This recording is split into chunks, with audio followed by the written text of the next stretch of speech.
We finished peer grading. I think we finished peer grading, yeah. But do you really think that you can, in a way, outsource grading to students? Have you already checked how different their results is from professor grading? Or So the studies that we based our pipeline on are very carefully constructed and demonstrate a very strong correlation between student grades and teacher grades. And let me say that you have to be very careful in how you do this. You can't just ask students to grade papers. You need to construct a grading rubric that that carefully breaks down the things that students ought to look for and makes the decisions on whether on each of those factors the work is, say, good, mediocre, or bad, very, very crisp and clear to the students. The work also can't be, super long and complicated. So, for example, I wouldn't ask students to grade 10,000-word essays or really complicated mathematical derivations, for example. So you have to be careful in how it's constructed. You also don't just have one student grading the work of another. You combine the scores from 3 or maybe even 5 students, and that gives you an extra level of reliability. There's been a tremendous amount of work recently in what's called crowdsourcing in other contexts that demonstrate that in many situations, when you combine the results of several naive users, you get better results than from a single expert, because the single expert, he or she can get tired, and they don't always necessarily think carefully about what they're doing just because of the pressures of time. So there's been a lot of work demonstrating the efficacy of that in this setting. In our context, we haven't had as many teacher-assessed pieces of work that we could do a systematic comparison, but in those cases that we did, the comparison was actually pretty reasonable. And so this is definitely something that we're going to study in much greater detail going forward as we accumulate more results from teachers' work. However, we do have other comparisons. For example, how much of intergrader variability do you have? And when you ask students to self-assess their own work, how different is the student's assessment of their work from the peer assessment of their work? And both of these actually show pretty good correlation as well. And so that's another measure of reproducibility. I see. This leads us to another question. How did the professor reacted to this idea of peer grading? Isn't that cannibalizing in a way their work or eroding their authority? The least favorite part of any professor's job is grading, or any TA's job. I mean, if there's one thing that most people I've talked to would happily relinquish, is the task of grading. I mean, people, I think, love to teach. They love to explain concepts. They like to think about how the different pieces of their discipline fit together. Nobody really likes to grade. Okay. Going to the economic sustainability of this model, because first of all, how Stanford can be happy about giving you the right to use their professor for these activities? Well, I mean, this is an agreement with the institution, so we work only via agreement with the institution as opposed to with individual faculty members. So this would only happen if it had strong institutional support, and I'm glad to say that our current 4 partner universities are we're very enthusiastic about the process. So we've partnered with Princeton, with Stanford, with the University of Michigan, with the University of Pennsylvania, and I think that they understand and, in fact, very much support the idea that the education that they provide to their on-campus students is not even primarily in the lecture content. The lecture content is the starting point for learning. It's not the ending point for learning. And in fact, in many cases, one of their main reasons for engaging with this project was that they wanted to offer their students, their on-campus students, a better education than what they currently have by moving some of the lecturing outside the classroom and giving their faculty more time to interact in meaningful ways with the students. This has come to be called the flipped classroom model, because the stuff that's typically done inside the classroom is now done outside the classroom, and you bring into the classroom this sort of team problem solving, sort of informal conversations, out of the box thinking that's typically done outside of the classroom. And there's so many studies that demonstrate the efficacy of this as a learning technique, and enabling this is one of the reasons why these universities actually wanted to go into this project.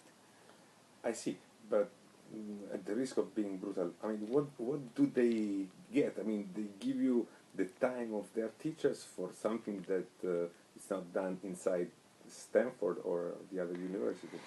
So first of all, they do get the same content and all of the auto-grading capabilities and everything for use within their on-campus instruction. And most of the classes that we have offered to the world have also been used for on-campus instruction to better the education of on-campus students. Second, if, to be totally brutal, we do hope to develop some amount of revenue to make this sustainable. And if and when should such revenue be developed, some of it will be shared back with the university and with the instructor who developed the content. So I don't think any of the universities that we're working with are planning to, get rich off of this. That's not their primary motivation.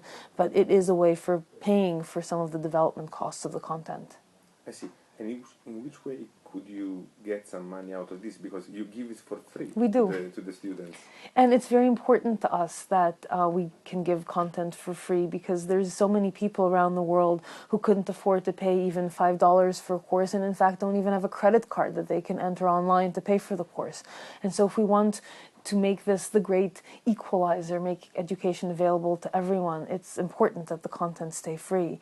But it is possible, nevertheless, I think, to bring in revenue to sustain the effort. So one possibility is, even if the content itself is free, one can ask students to pay a modest amount for some kind of certification that demonstrates that they've taken the class and passed it, for example. And we've already had students take the certificates that we've been able to provide to them and present it to employers in order to get a better job. Or in some cases, if these are students that are currently enrolled in another academic institution, they've presented the certificate to their academic institution and have gotten course credits for that in much the same way that these universities might accept transfer credit. And so these certificates, even though they don't correspond to credit at our partner universities. I mean, if you're taking a Stanford class or a Princeton class or whatever, you're not going to get Stanford or Princeton credit. Nevertheless, they're valuable to the students, and even if you charge a modest amount with the number of students that we have, it can actually add up quite nicely.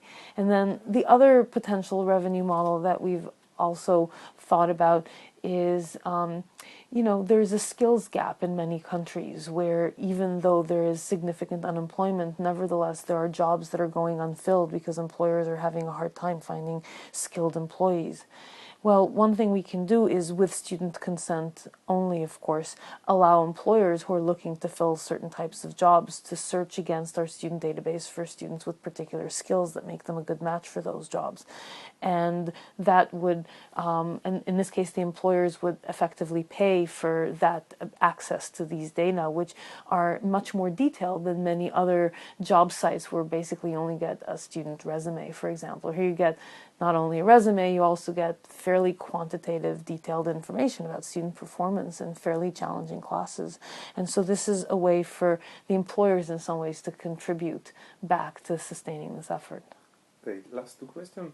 In the long run, if you are really successful, as it seems you are becoming, you could become a threat for the business model of the university, because, I mean, I don't know exactly how much the tuition at Princeton costs, but I would say in the tens of $1,000s per year. Mm-hmm. Why here you are talking about $50 per of course it's different things, it's not a full course, but how have you thought about this, that or have they thought about this, that maybe they are cannibalizing themselves again? I've talked about this with multiple senior administration officials at, multiple universities. And I think that, as I said, I think most universities are realizing that content is going to become a commodity very soon, if it isn't already. So if they don't produce this content, somebody else will. And so if the only thing they offer to their students is sitting in a dark auditorium with 400 other students, then they're not going to have a sustainable business model no matter what. But I think for all of these universities that we're working with, they recognize that that isn't the only value that they're providing to their students. The really big value is the opportunity to learn some of these creative problem-solving skills and thinking skills and interact in meaningful ways with the best professors in their discipline. And that's not something that we can currently replicate at scale for tens of thousands of students. And so I think that, in fact, they're looking to this technology to enable more of that additional value-added interaction that they think is so important as part of the learning experience at these institutions. So I think one of the things that we've come to realize for ourselves is that the quality of the learning experience that we can provide to a student in the general public who takes a course from one of these top institutions is not going to be the same as the quality of the education that a student who goes to one of these top institutions gets.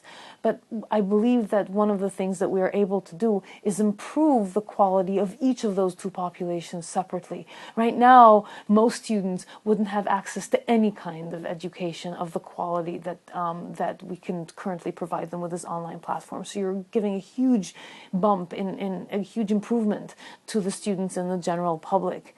At the same time, you can also improve the educational experience for the students within those institutions. So even if the two are not going to be equal, each of them is still better than where it was before. So it's a win-win situation. That's what we think. Very last question. Can you give us some examples of courses that are taught at Coursera right now?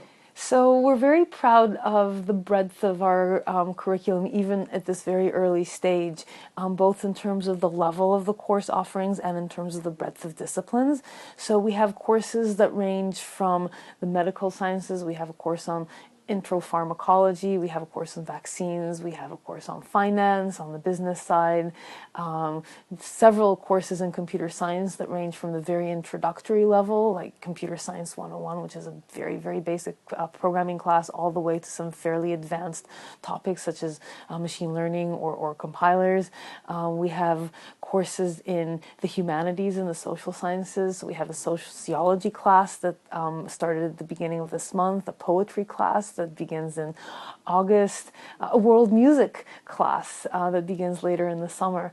So the range of different topics is quite really satisfying to us, as well as the fact that it ranges all the way from something that even a high school student could take, like the Introduction to Sociology class or the Intro Statistics or Intro Calculus classes that we're about to start offering, all the way to some things that would be of interest to professionals in the field. Thank you very much. Thank you.